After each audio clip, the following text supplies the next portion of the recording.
but so apologies if you heard this before, is Miniso opened a store in North Korea. And it was the first branded non-Korean, non-North Korean store to open there since the 50s. In North Korea? In Pyongyang. Oh, wow. Okay. I didn't even catch that. It was so unlikely. And of course, immediately the Japanese headquarters disavowed it. Was like, we don't know we didn't do that. That breaks so many trade rules. That's not us. And then they changed the name of it and agreed not to inventory anything from so it's apparently still there under a different name, and it's only associated with the Chinese headquarters of the company. It's separate from the rest of the company, and it's very confusing. So see, my irrational, unfounded, this instant dislike of that brand was actually warranted. Because of course, who would open a store in North Korea and not be the embodiment of evil? Oh, Wendy's? Oh, is there a Wendy's in North Korea? I'm just saying, you said who would. I'm like, I don't know.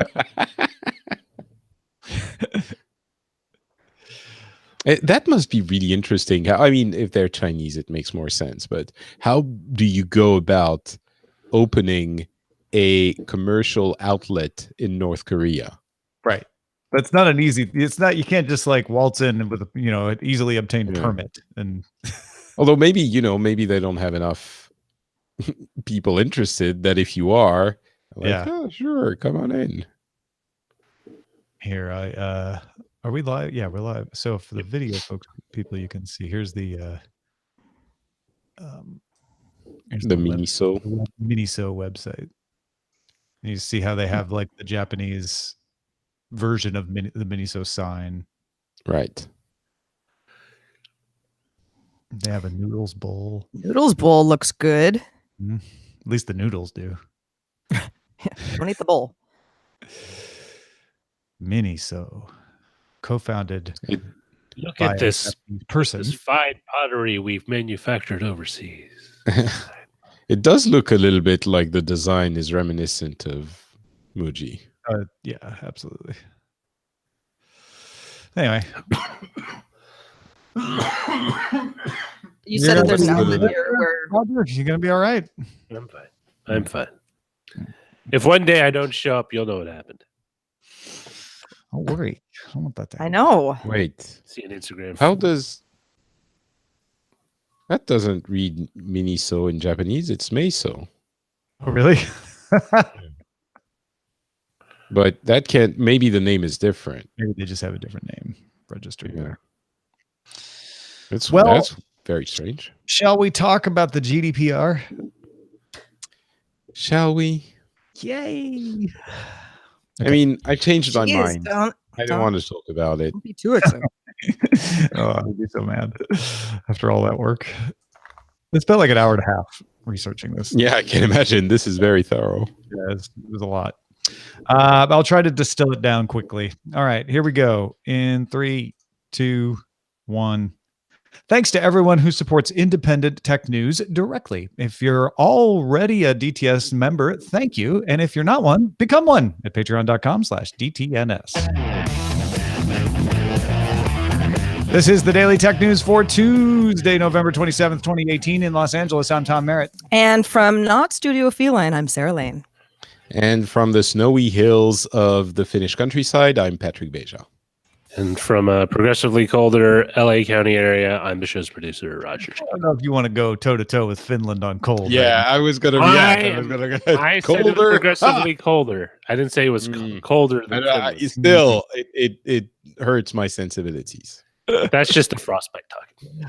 We are going to talk today quite a bit about a ruling by the French regulatory agency under the GDPR that could have, maybe not, but could have sincere implications for the ad tech business. We're going to walk you through all that, but let's start with a few other tech things you should know. YouTube stopped allowing annotations in videos made after March 2017, and now it's getting rid of existing ones too. Annotations will no longer be shown on any video starting January 15th. Wonder what all the implications are there. Google product leaders told Reuters that Gmail's Smart Compose feature will not suggest he or she to prevent predicting sex or gender identity incorrectly. Gmail has 1.5 billion users, and Smart Compose assists on 11% of messages sent worldwide. The policy affects fewer than 1% of cases.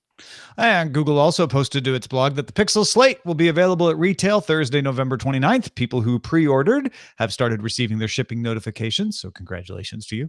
The Pixel Slate costs from between $599 on up to $1,599, depending on the configuration.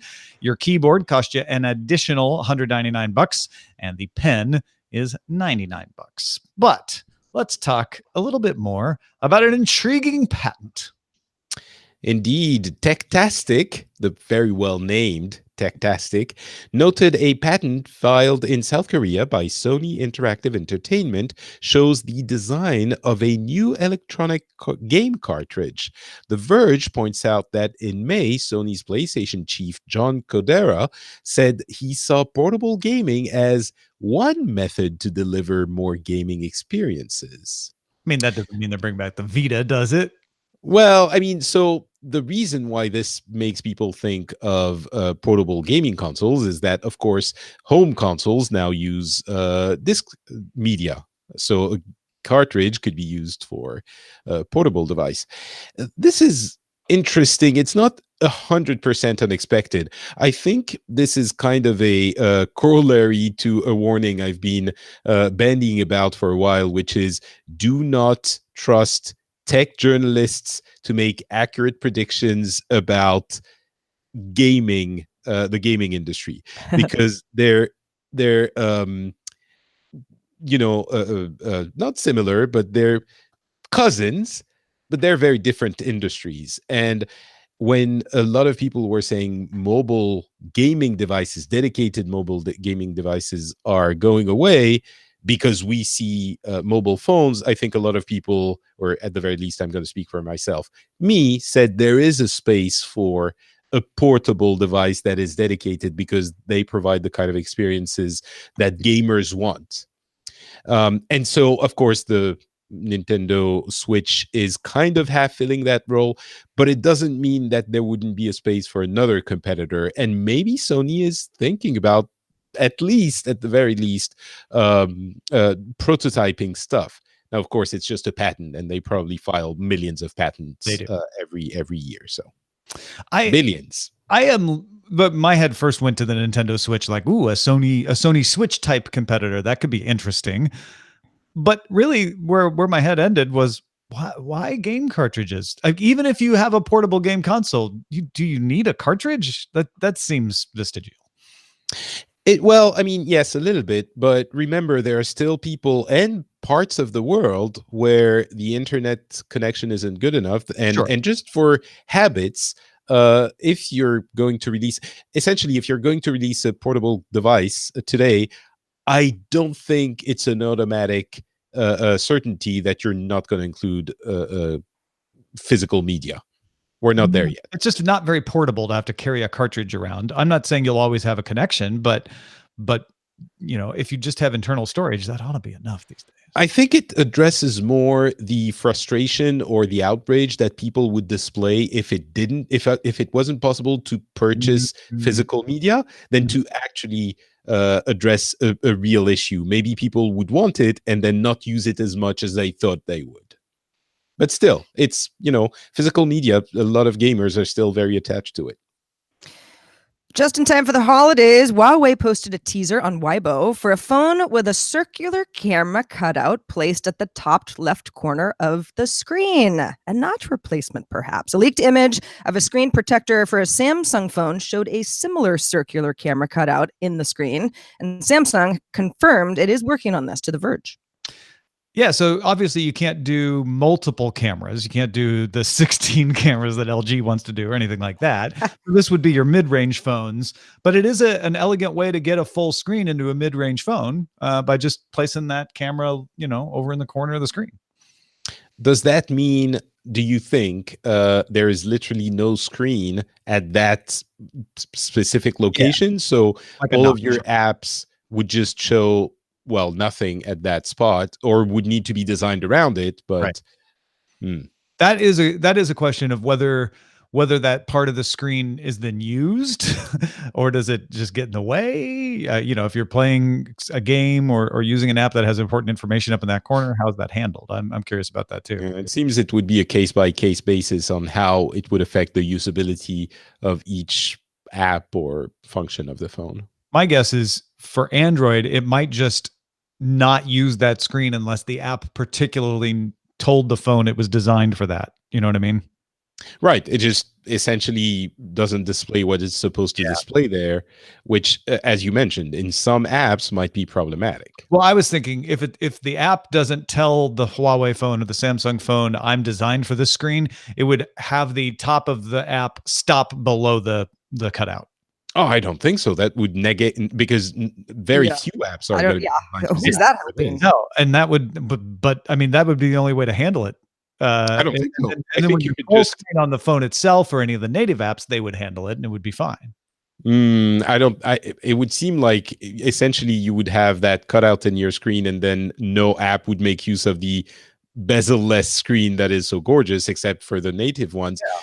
What if they have an option to somehow access that thing by a special gesture that makes you move the screen for a little while and then you move it back to access that part of the... That sounds very Samsung-y. Yeah, and Huawei could do that too, for sure. The South China Morning Post's Abacus News blog posted that in the city of Ningbo, south of Shanghai, Dong Mingzhu, president of China's top air conditioning company, was shown on a public screen shaming people caught jaywalking on camera. This is a thing that a lot of cities do in China. They'll show people who are caught on camera with facial recognition as jaywalking and saying, hey, this person broke the law. It's a way to try to deter people from breaking the law. A line of text stated that she had crossed during a red light. However, the photographic evidence also shown on the screen next to this declaration was of a bus with an ad featuring Dong's face on it. She was never at the intersection. It was a mistake of facial recognition, seeing her picture on the bus and then assuming she was out in the intersection. Because of that, police admitted on Weibo that it was a failure of the facial recognition system and say they have now fixed it with an upgrade. Oh, they fixed it. It's okay. It's fine then. Nothing to see here. Everything's working as intended. I mean, I'm joking, but obviously... I love the picture of the screen. They're like, people have captured it and posted on Weibo that, that picture of the person's face or her, the executive's face clipped out of the photo. So it's actually just the photo of her on the bus with the text saying she crossed against the red light. And then a larger picture that's just of the bus. That would normally be showing the person caught in the act, but instead all you see is like, there's a bus with an ad on the side of it. I mean, this story is, you kind of have to chuckle at it, but think about, the implications is, the larger implication is facial recognition is going to produce some false positives here. So jaywalking, not the end of the world. Stay safe out there, everyone. But if it was something like your face was seen at the crime scene, that kind of thing. I mean, obviously, in a situation like that, a close investigation would have police realize very quickly that was just a bus, right? So hopefully that wouldn't lead to false accusations. But hey, it does show that facial recognition is not as solid as maybe we fear, or in some cases authorities would like. Right. I think in this case, it's just jaywalking, so it's not that huge a deal. And that person happens to be somewhat famous, so maybe the second look was, happened where it might not have happened in other cases. And she was still shamed with that result, when the result seems, just look at the picture and you see that her face is on the bus. So they didn't, even in this case, didn't really look at it before they applied the sanction. So, in other cases, it might be more problematic than just a shaming. How many people who aren't Dong Mingzhu have been publicly shamed incorrectly. Probably and not just, they don't have their faces on buses, I guess. I don't. Oh, right. They don't. But, it just shows these kinds of things can happen. And again, in this case, it's just being shamed for jaywalking. Who knows what it can be used for other than shaming for jaywalking. All right. Line will partner with Mizuho Financial Group to create a bank to provide financial services to close to 80 million users of Line's messaging app users. Line will own 51% of the bank. Mizuho will own 49%. Line also announced retailers who accept Line Pay services will be able to process payments from Tencent's WeChat starting early next year, taking advantage of rising Chinese tourism in Japan. Yeah, this is a big acquisition, and I was a little surprised to see that it wasn't getting more pickup in the U.S. press. But Line, for one thing, is a huge company in Japan on the tech scene that is looking for a way to continue making money as it plateaus on its messaging app system, and getting into creating a bank seems like a really good way to do that. And also striking a deal with Tencent to say, hey, all those Chinese tourists with WeChat, we'll process those. We'll take a cut of that. Also seems like a really smart move as well. We were just talking the other day about the idea of, if Google is sort of our new bank, or Apple Pay and all of these types of services. Yeah, I mean, Line partnering to create a new bank that will work within the app. Is that something that freaks anybody out, or is this just the evolution of the new financial world we live in? It seems like a step for sure, actually creating a bank. And especially given the ownership of the new entity, Mizuho, if I'm not mistaken, is not a small bank. It's not a thing that they found, that's a small local outlet, and they have the know-how for the technical know-how, so they would partner with them. It's a large, at least national entity. Again, I 1.79 trillion yen in revenue in 2018. So not bad. 30,000. And still, Line is going to own 51% of the bank. And it's an app that didn't exist 10 years ago. So in that balance of power, it's really interesting to note that Line is dominant, not the huge bank. Well, and also as apps come and go and fall out of favor for a variety of reasons, what if and when Line starts to lose users, what happens to the bank? What does that look like down the road too? I mean, that could be a blessing and a curse, right? Rightly so. Like if this bank is not Mizuho, it's set up by Mizuho, it's going to be operated by Mizuho, but potentially it could be used for other things. Maybe Line just becomes a bank in the future as the messaging app declined in that scenario.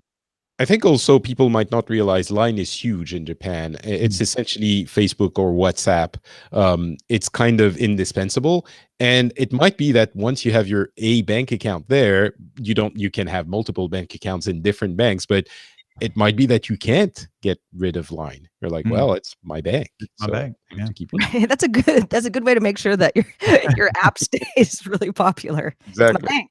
Got to use it. Amazon Web Services Vice President of Infrastructure, Peter DeSantis, introduced the AWS Graviton processor on Monday. Instances using the Graviton will be called EC2A1 and can run apps written for Linux, Red Hat, and Ubuntu. The ARM-based processor will be offered alongside instances using Intel and AMD processors. Particularly Amazon Linux, Amazon's own distro of Linux on its own processor now running in the cloud. I mean, is this like when you buy the Amazon house brand of shirt or cable, now there's an Amazon house brand of processor running your cloud instance? Yeah, I mean, that's exactly what this is. Amazon Basics for your processor. This is the beauty of an ARM processor, right? Is that it's an open design. You do have to license it, but it's not prohibitively expensive, especially for a company like Amazon. It's not easy to design a chip, but I think it does say something that Google has done this as well. Apple obviously designing its own chip. More and more companies are deciding to design their own chips. Amazon acquired a company that does this sort of thing for this very reason. It's interesting because it means they have more independence on the hardware side as well for their server business. But it's another step in the entrenchment of these companies that own everything they do. It's not the biggest concern in the world because it's kind of a little bit opaque. It's not very consumer facing. But still, AWS is, as we keep repeating every couple of weeks, gigantic. And now they don't need anyone to keep running, kind of. I'm exaggerating. But look, I put on my Amazon Basics shirt and jeans. I sit down at the desk I bought on Amazon. I push some code from Amazon Linux up to the Amazon Graviton powered cloud instance while I eat some Whole Foods for lunch. What's the problem, Patrick? Exactly. Don't forget your Amazon microwave to reheat food later on. Smart microwave. None of these things are inherently worrisome, but when you put them all together, it's kind of starting to look like, I don't know, something worrisome. Folks, if you want to get all the tech headlines each day, don't forget we have a show called Daily Tech Headlines that does it for you in 5 minutes, helps you keep up at dailytechheadlines.com. All right. We're going to talk about a ruling from the French data regulator. I call him CNIL. There's lots CNIL. of ways. Say what? CNIL. CNIL? Yeah. Schmazel, Hoff and Steff Incorporated. I'm going to describe how real-time ads work to help you understand CNIL's actual ruling, and then we're going to discuss what the implications of this would be. So pay attention and hang in there. This is important to understand this issue, though, because it could have huge implications for you as an end user as far as how you're advertised to you and what services can be provided on an ad-supported basis. So Vectory is the company who's affected directly by this ruling. Vectory is what's called a demand-side platform, DSP for short. Basically, demand side means they service advertisers. Advertisers have a demand to place an ad. Vectory helps them out. Now, the following process I'm going to describe takes less than 100 milliseconds, all right? This is automatic. So an advertiser makes a bid. They probably even put in parameters to make the bids automatically. Let's say one of the bids is they want an ad to reach a 23-year-old female who recently shopped for a jigsaw, but also has shown that they like the show Game of Thrones. All right? That you can target in those kinds of ways. A DSP like Vectory handles this by taking that bid and doing it with an SSP, a supply side platform, which places ads with publishers. Vectory says it deletes 70% of the data it receives as part of this process, right? Because the SSP has to say like, hey, we have this many people who fit that description. Here they are. They get that data. They say we get rid of most of that, but CNIL found it had data on 67.6 million users derived from 32,708 mobile apps. Now, a lot of this programmatic advertising and the reason for SSPs and DSPs is because we don't have rich cookies that you can set like you do on a desktop browser on mobile, especially for apps. So you need these ad targeting companies that say, we collect all this data together to help you target because we know you can't just set a cookie and use that. Vectory, like others in this chain, ad exchanges, SSPs, etc., often rely on the publishers, like the apps, to get consent for them. And that's important for the GDPR. The GDPR requires consent before you can collect and use this data.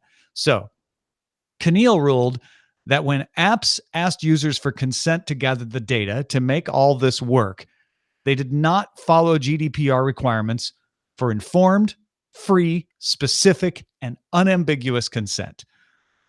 Informed because Vectory didn't, according to CNIL, tell everyone exactly what partners would receive the data on the first page. You could click I accept without ever seeing that. Users had to choose to refine their preferences, then scroll down, then click a link to see the partners. And CNIL said, no, that doesn't qualify as informed. It wasn't free because Vectory pre-ticked the boxes, which is against GDPR recital 32. It wasn't specific because Vectory used some non-standard language on the consent screen, and CNIL found it imprecise. And here's the big one. It was ambiguous. Article 7 of GDPR requires that any company like Vectory show a chain of consent for each user by purpose, that the user said, yes, it is okay to use my data for that purpose. Vectory thought they'd satisfied this because they had contracts with these supply-side platforms, with these apps, to get consent from the people. And they said, look, we got a contract right here. It says they will make sure that they get consent for the purpose. And Keneal said, look, the mere presence of a contractual clause is not enough. Vectory must validate that express consent. They can't just point to the contract. What if it's not being enforced? You've got to audit that. You've got to do your due diligence. Now, why this could be a precedent is that the International Advertising Bureau relies on a constant flow by contract to make this long, complicated ad process work. And by the way, I simplified it just now. If you thought it was complicated the way I described it, it's much more complicated than that in reality. And if the contract part of this is not valid, that entire programmatic ad system would have to change significantly. That may not be the problem. IAB Europe's CEO Townsend Fian told TechCrunch that he doesn't think Vectory implemented it correctly. He's like, look, we've got a framework. They probably didn't implement it right. And back in September, Armand Heslot, a privacy and security expert at Keneal, said on a panel in Cologne that the IAB framework is not perfect, but it's going in the right direction. So it's not like they've said, yeah, this is not okay in the past. But what if it isn't? We have some folks out there. Johnny Ryan of the browser Brave is among people who've been filing complaints saying these chain of consent contracts are not sufficient. And they've been filing complaints all over. They're very pleased about this decision. They're going to use it in future complaints. And if they are able to get it thrown out, real-time bids with that kind of highly specific targeting would not be possible anymore. You could still do real-time bids, but you'd be limited to targeting your general region. Like, well, that person's in the LA area. We can target them based on that. Or that person's in the Helsinki area. We can target them based on that. But we wouldn't have the more specific information. This is how DuckDuckGo does it. DuckDuckGo is a privacy-based search engine. It does ads, but it does them based on what they call real-time interests. So if somebody searches for Game of Thrones, okay, a Game of Thrones ad might be surfaced, but they don't know who the person is searching for Game of Thrones. They just go based on what's being searched at the time. Johnny Ryan, I mentioned him, of the private web browser Brave, believes this could end up eliminating clickbait, since it would be hard to buy an audience cheaper somewhere else, like you can right now, and prices would rise for the good publishers. And it would possibly reduce the dominance of Google and Facebook. So, and that's all the time we have. Thank you very much. We've got a couple more minutes. I know that's a lot to explain. But in the end, you can see where we've got this very complicated ad system. We've got this ruling that says, hey, the whole thing that this whole ad system is predicated on might not be valid. Yeah. So forgive the very obvious question here, but we're talking about whether or not this is a precedent and what it'll mean going forward. Who decides that? What, who has to make enough of a a stink to actually change anything if this is indeed a precedent? The next regulatory agency that rules on one of these complaints from Johnny Ryan and friends is the next piece in that. There's not going to be one supreme person who puts it in place. I think I'm right about that, Patrick. I wonder if, Vectory could change the way they do it and conform to the IAB's framework, and then go back to the CNIL and say, all right, we fixed it. What do you think now? And maybe they could say, this works. This is better. If I'm going to put on my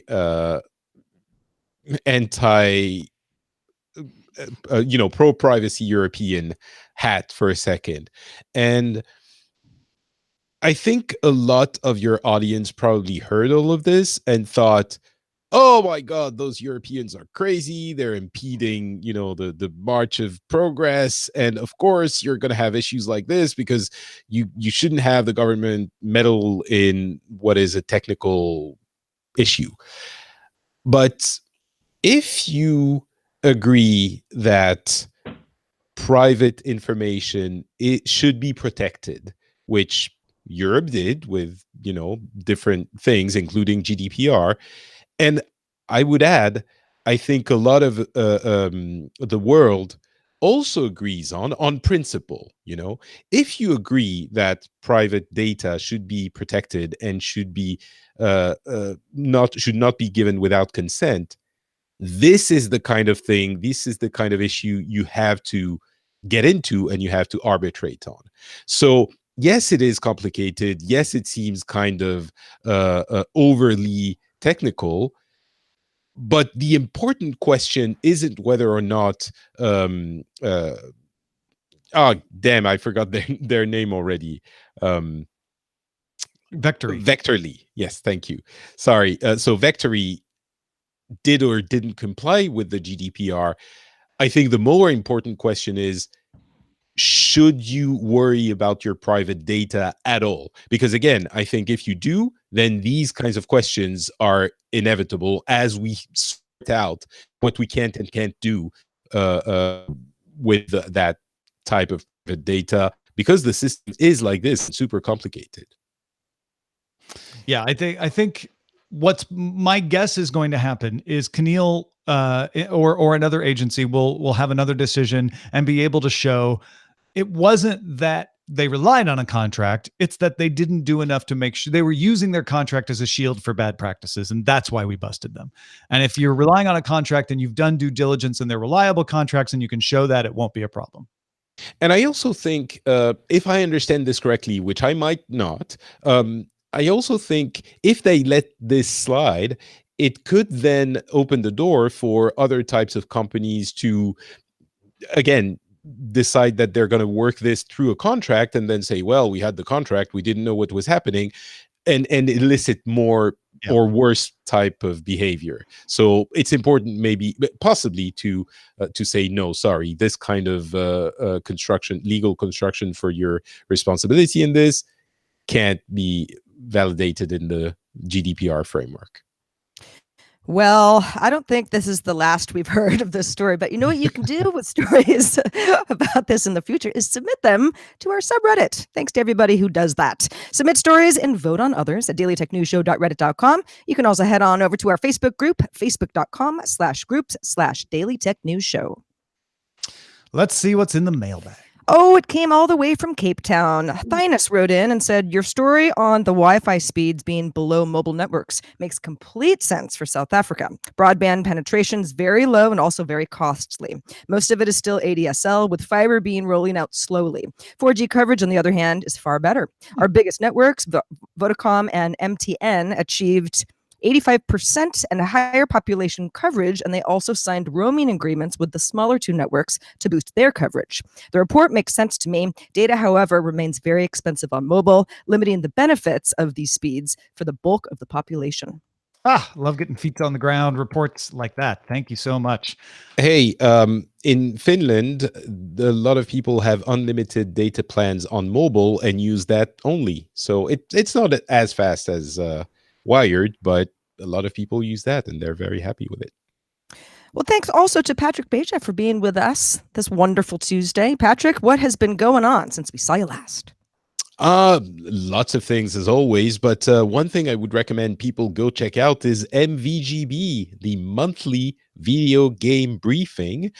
You can get a quick briefing about the video game industry and the news that matters to people who are not super hardcore gamers, but more casual or want to know what's happening for their children or their coworkers and things like that.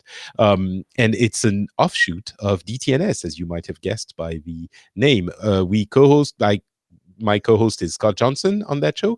It's just once a month, so easy to get into, and it's available at dailytechnewsshow.com/mvgb, right? Absolutely. Yep, that's right. Yep, there go you check go. it out, folks.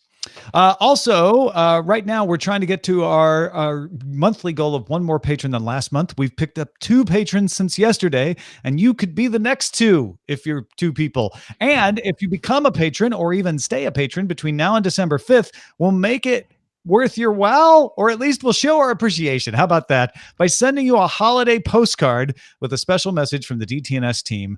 Remember, you have to give us your mailing address when you sign up on Patreon, or if you're already a patron, go in and add your mailing address. If you want to get the card, you don't have to put in the mailing address if you don't want to, but we can't get it to you if we don't know where you are. So do that right now. Sign up at patreon.com/DTNS. Do you send overseas? We love getting your... the US? Yes. Overseas. Excellent. Cool. Anywhere in the world, even South Africa. Our email address is feedback@dailytechnewsshow.com. We are live Monday through Friday at 4:30 p.m. Eastern, 21:30 UTC, and you can find out more at dailytechnewsshow.com/live. Back tomorrow to talk about the devices folks need when they're in the military with Anthony Lemos. Talk to you then.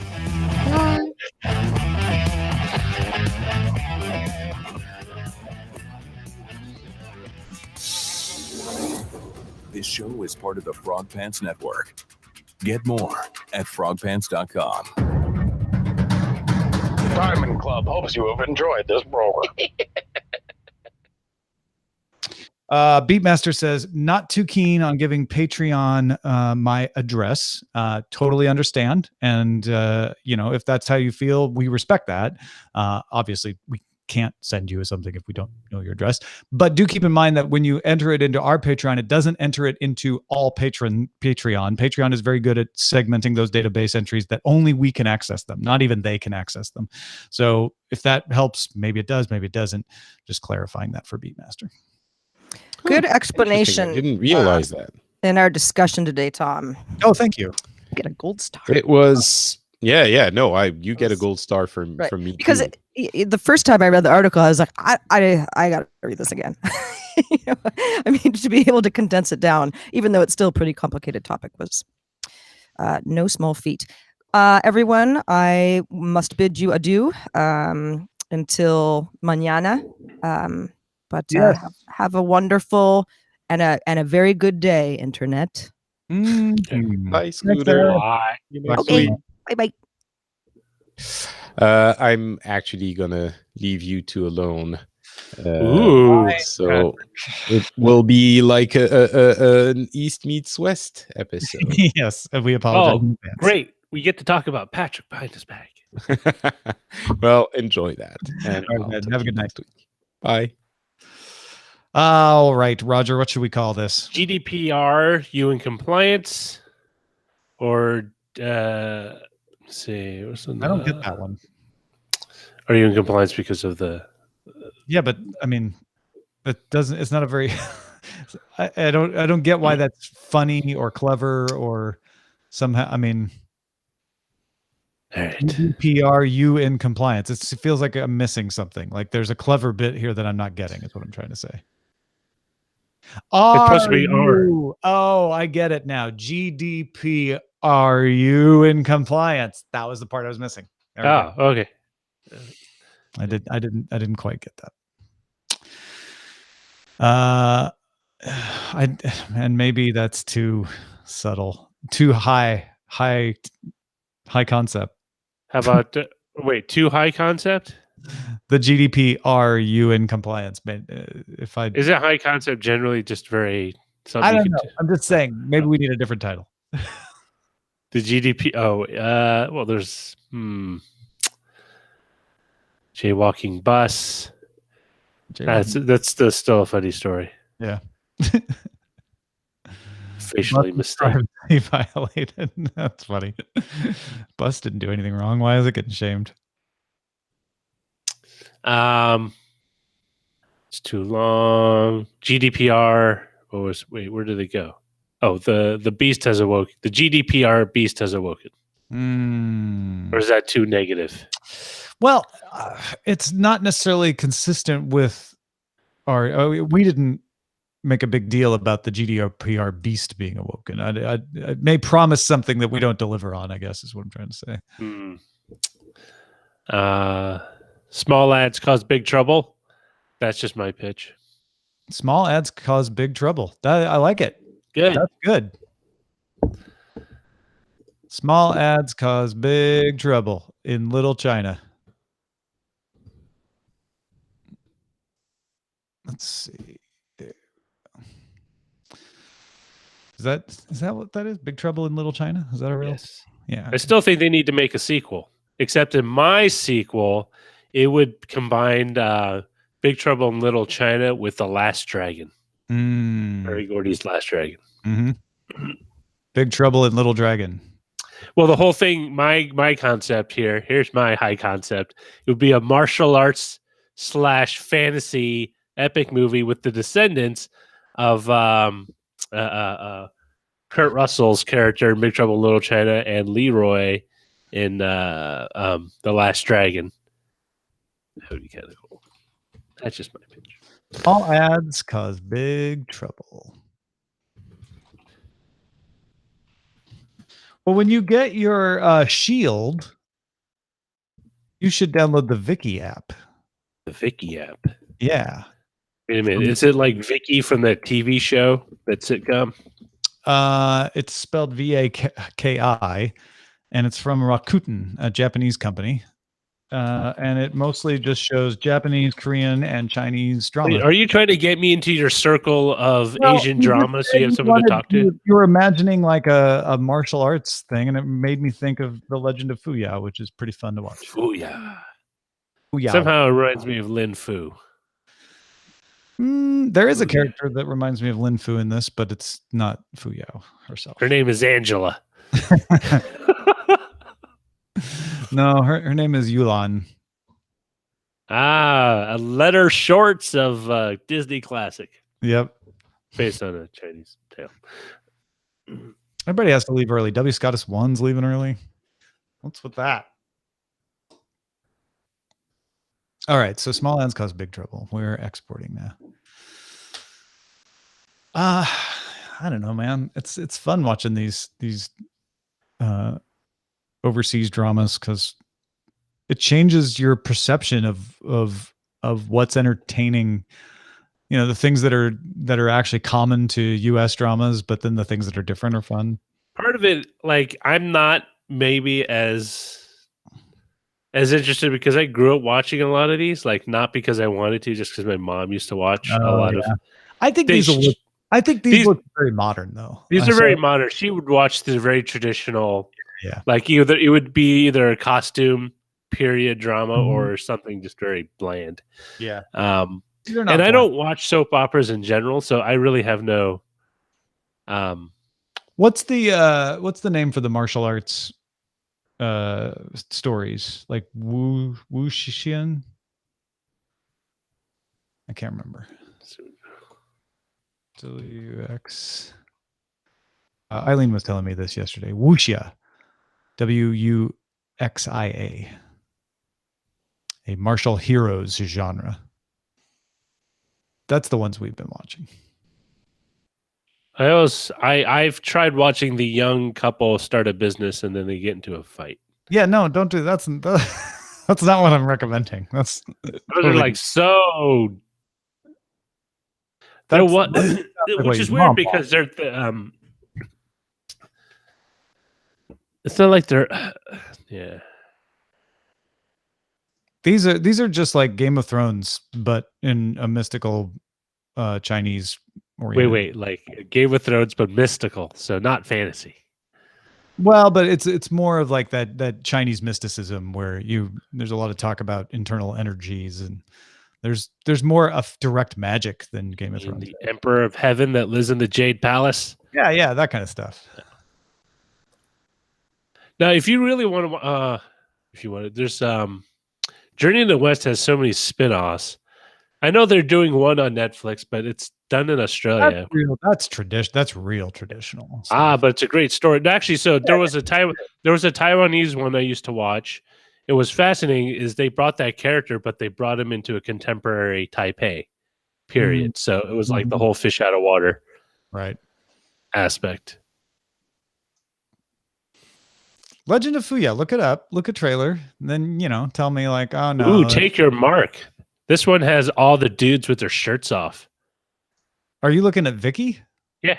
Oh, okay. You just told me not to. You just told me to look at. Yeah, they have lots of different kinds of stuff there. Don't look at the one with the guys with the shirts off. Well, no, you can look at the guys just the ones that you feel are boring. This one from China is called pubescence. My Love from Another Star is another good one. It's about a 400-year-old alien in Korea. And his name was John. I don't remember his name now. Nah, it's a joke. It's John.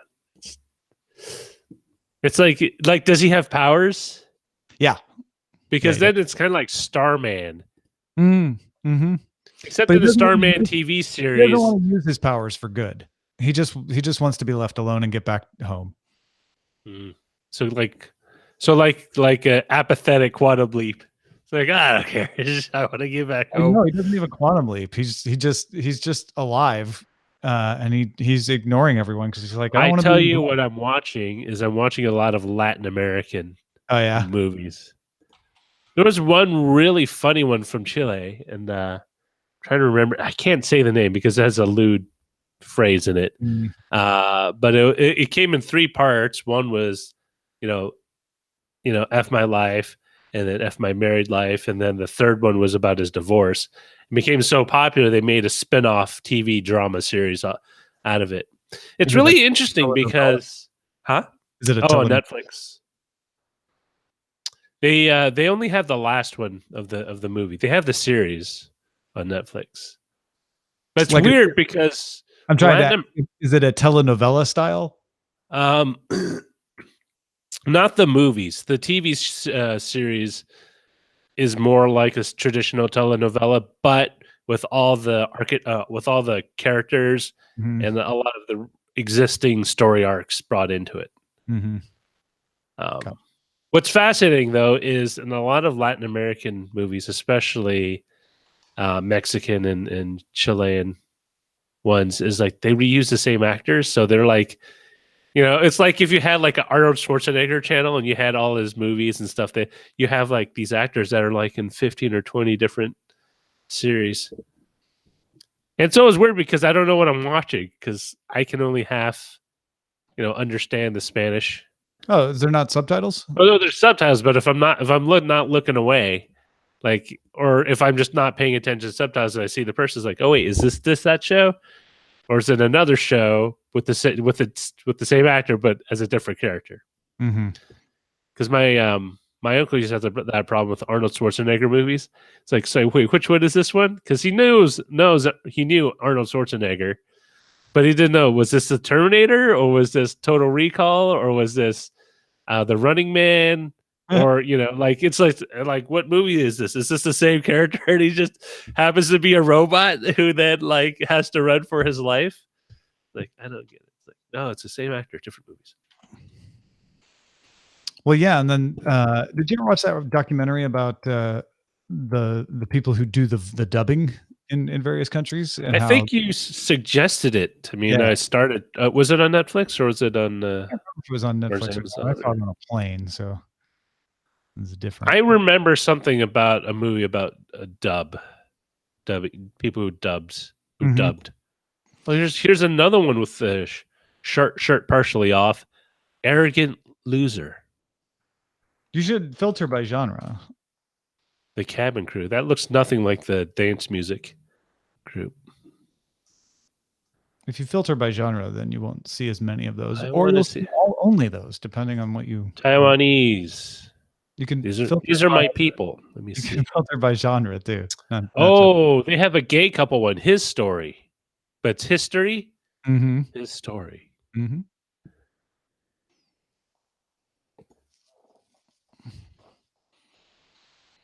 How come none of these is go to your parents' restaurant after school and help out? You haven't written that one yet. That's why. Drop what you're doing and help out. A real life drama by Roger Chang. Japanese. Oh, look, someone's going for a Audrey Hepburn look. I'll have to look at these. So they're all dramas. They don't do like cop shows or anything like that. No, they have lots of different genres. There's some cop shows, there's some fantasy, there's some sci-fi. I remember watching one in Japan that had a bunch of older women in prison, and it was like a drama, but it was all around like this women's prison. Yeah, and one of, I guess, was weird because all these women are supposedly in their 50s and 60s, and I guess one of them was bullying the other woman. She took a hot iron and she put it on another woman's hand to punish her for ratting her out. It's vicious for old people. Well, if you want more of Roger's TV recommendations and you're listening to the audio or in Discord, stick around. Otherwise, thanks, video viewers. Enjoy the rest of your day. We thank you so much. Goodbye.